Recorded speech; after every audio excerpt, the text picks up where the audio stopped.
એનું નામ પ્રમાણે એના ગુણ હતા અને એનું એવું સ્વરૂપ હતું. સ્વરૂપમાં જોતા જોતા ગુલાબી ગાય સૌને પ્રિય લાગવા માંડી.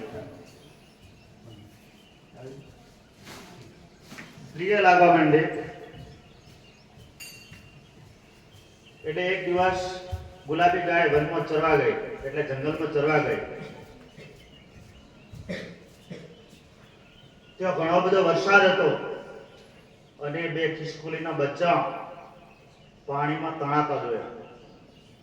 ગુલાબી ગાયે વિચાર કર્યો કે આ બે જાનવર મરી જશે, બે બચ્ચાને હું સંભાળી લઉં. ગુલાબી ગાયે બે બચ્ચાને પોતાની પીઠ ઉપર બેસાડી દીધા અને ત્યાંથી ઉપડી ઘરે આવી ચરીને. આ બાજુ ખિસકોલી એના માતા પિતા આ બચ્ચાને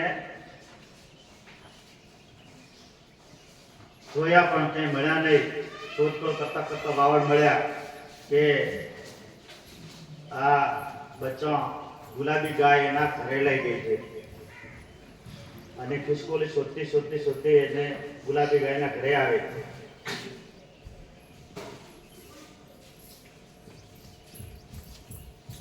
પોતાના બચ્ચા એમ કેમ મળી જતા ખિસકોલીને પાર ન રહ્યો એટલો આનંદ અનુભવ્યો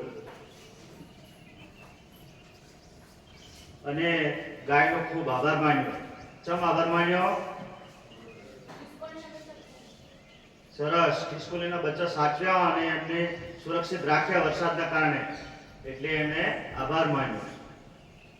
અને આવી રીતે ગુલાબી ગાયની અસર આખા ગામમાં વર્તાવા લાગી અને એનો ખૂબ આભાર માન્યો. એનાથી આપણને શું બોધ મળે?